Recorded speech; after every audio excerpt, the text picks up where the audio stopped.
क्या बोलते हैं कि टाटोमेरिज्म पढ़ चुके हैं, आइसोमेरिज्म में हम लोग ऑप्टिकल भी पहुंच गए हैं, लेकिन ये क्वेश्चन काफी पूछा गया पेपर में, तो इसका डिस्कशन होना बहुत जरूरी है। अगर आपको याद हो तो टाटोमेरिज्म के लिए जरूरी होता है अल्फा हाइड्रोजन। क्या जरूरी होता है? अल्फा हाइड्रोजन जरूरी होता है। और इस मॉलिक्यूल को अगर देखें पंडित जी, तो this is functional group and there is alpha carbon. और इस अल्फा कार्बन के कितने बॉन्ड बने हुए हैं? 1 2 3 और 4, 1 2 3 4, इस तरीके से देखें तो 1 2 3 4, ठीक है। और इसमें अल्फा हाइड्रोजन यहाँ है और यहाँ है। Is that clear? लेकिन परंतु ये याद रखना, कभी भी ये अगर टर्मिनल वाला कार्बन है जहां पर कई सारी रिंग जुड़ी हुई हैं, 2 रिंग आपस में जुड़ी हुई हैं, इनके हाइड्रोजन नहीं जाएंगे टाटोमेरिज्म में, ये भी नहीं जाएगा। ये वाला जा सकता था लेकिन इसकी जगह पीएच लगा दिया, तो यहाँ पर अल्फा हाइड्रोजन है ही नहीं। और इस वाले में क्या है? इस वाले में ये नहीं जाएगा, ये वाला जाएगा। तो ये इसका आंसर है। बात समझ में आ रही कि नहीं आ रही? याद रखना, जब इस तरीके से रिंग बनी होती है तो टर्मिनल वाला हाइड्रोजन कहीं शिफ्ट नहीं होता। ये कई सारे सवालों में इस चीज की चर्चा होगी, ठीक है। अभी बेसिसिटी एसिडिक नेचर में बात करेंगे हम लोग, तो इस चीज को नोट कर लीजिए। ये सवाल कई बार पूछा गया पेपर में। देखिए, जब ऑप्टिकल आइसोमेरिज्म की हम लोग बात करेंगे तो ऐसा कोई जरूरी नहीं है कि जो मॉलिक्यूल होगा उसमें केवल एक ही कायरल सेंटर होगा, एक से ज़्यादा कायरल सेंटर भी हो सकते हैं। और हम लोगों ने टार्टरिक एसिड को एक्सप्लेन किया था, तो आपको पता है कि टार्टरिक एसिड में दो जो है कायरल कार्बन थे, लेकिन टार्टरिक एसिड जो थी वो सिमेट्रिकल थी। टार्टरिक एसिड क्या थी? सिमेट्रिकल। ऊपर भी C डबल बॉन्ड OH लगा हुआ था, नीचे भी C डबल बॉन्ड OH लगा हुआ था। लेकिन अगर मान लीजिए कोई मॉलिक्यूल ऐसा हो जो कि अनसिमेट्रिकल हो और कायरल हो, तो उसमें total number of P and L form जो होते हैं वो क्या होते हैं? 2 की पावर n। और अगर अनसिमेट्रिकल है तो आपको अपने आप समझ में आ जाना चाहिए कि उसमें प्लेन ऑफ सिमेट्री नहीं आएगी, ना मॉलिक्यूल ऑफ सिमेट्री है, ना एटम ऑफ सिमेट्री आएगी। तो उसमें मीसो कंपाउंड जो होगा वो क्या होगा? नहीं होगा। मीसो कंपाउंड जो होगा वो नहीं होगा। और अगर मीसो कंपाउंड नहीं होगा तो टोटल ऑप्टिकल आइसोमर्स कितने हो जाएंगे? 2 की पावर n हो जाएंगे। क्या हो जाएंगे? 2 की पावर n हो जाएंगे।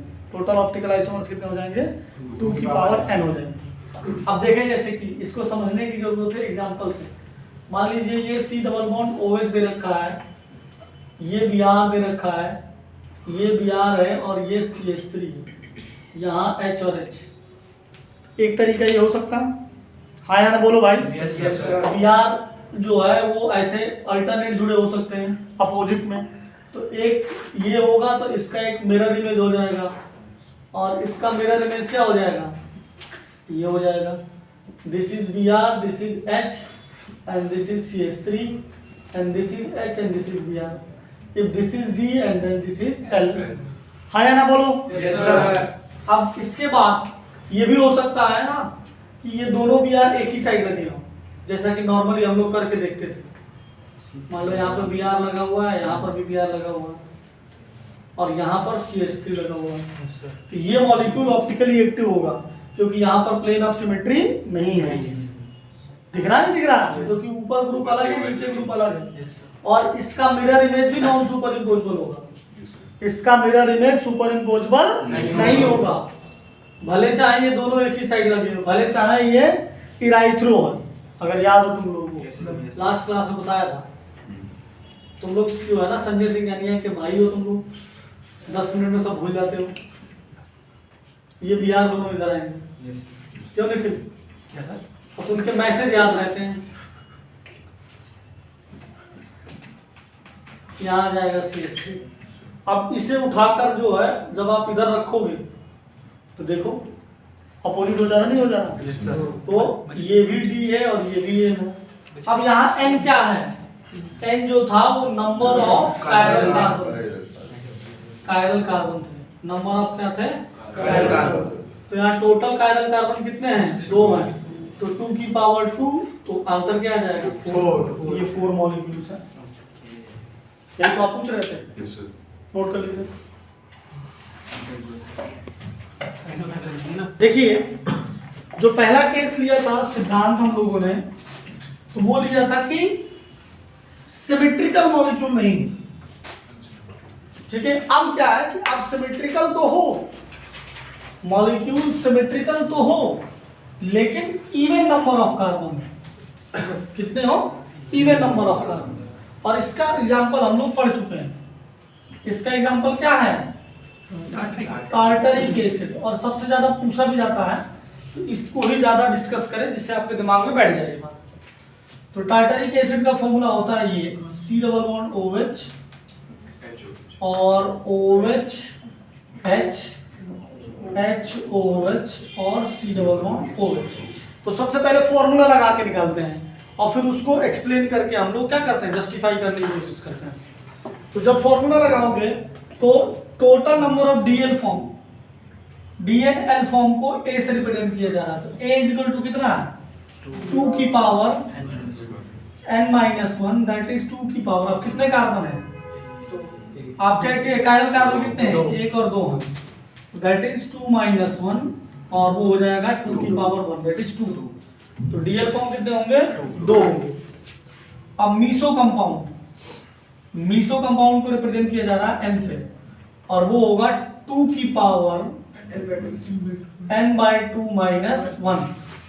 तो 2 की पावर n/2, n कितने हैं 2, 2 की पावर 2 - 1 यानी 2 से 2 कैंसिल हो जाएगा, 1 आएगा। तो 2 की पावर 1 - 1, 2 की पावर 0 और समथिंग की पावर 0 क्या होता है, तो एक मीसो होगा। एक क्या होगा, मीसो होगा। एक क्या होगा, मीसो। अब बना के देख लो, इसका मिरर इमेज क्या हो जाएगा, ये हो जाएगा। इसका मिरर इमेज आपका ये होगा C double bond OH H और आपका HOH और C डबल बॉन्ड OH। तो ये D है तो ये L है। और मीसो मैंने बता के दिखाया था कि जब दोनों OH एक ही साइड लगे होंगे, जब दोनों OH एक ही साइड लगे होंगे तो इसमें क्या आ जाएगी, प्लेन ऑफ सिमेट्री आ जाएगी, ये आ जाएगी POS। तो ये क्या कहलाएगा, मीसो कहलाएगा। ये क्या कहलाएगा, मीसो कहलाएगा। ये क्या कहलाएगा, मीसो। तो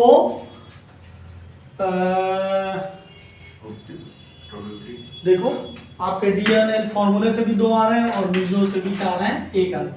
नोट करो, जस्टिफाई होगा। देखिए पंडित जी, अगर सिमेट्रिकल हो मॉलिक्यूल और नंबर ऑफ कार्बन एटम क्या हो, ऑड हो, नंबर ऑफ कार्बन एटम क्या हो, ऑड हो, जैसे कि C double bond OH OH OH और C डबल बॉन्ड OH। तो देखो इसमें ये और इसमें n की वैल्यू क्या है, इसमें n की वैल्यू 3 है, 3 कायरल कार्बन है, ठीक है। फॉर्मूला लगाइए और आंसर बताइए मुझे सीधे सीधे। देखो भाई करण सॉल्व कर रहे हैं, सवाल सॉल्व करिए भाई। अगर यहाँ पर आप देखोगे तो नंबर ऑफ कायरल कार्बन कितने हैं, 3 है। n की वैल्यू क्या है, 3 है। n की वैल्यू क्या है, 3 है।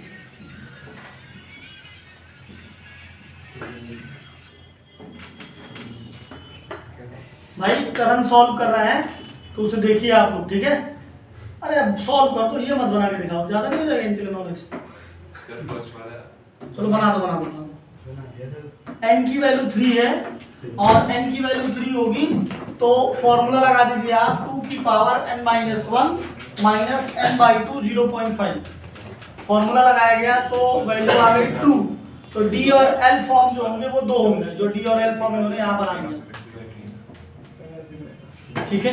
सही, फर्स्ट वाला गलत नहीं बना दिया, ये जो DNL फॉर्म यहाँ लिखा हुआ है। हाँ फर्स्ट वाला एक गलत था, फर्स्ट वाले में जो है सिमेट्री बैठ रही है, तो फर्स्ट वाला मीसो में आया। तो इनके OH को आप बदल दो, इधर उधर कर दो, कोई बात नहीं, होता रहता है। बड़े बड़े गांव में ऐसी छोटी छोटी बातें होती रहती है, सेनोरिटा। हाँ ऐसे करो, ऐसे ये तो कोड लगाओ, वैसे भी ये कोड गाँव।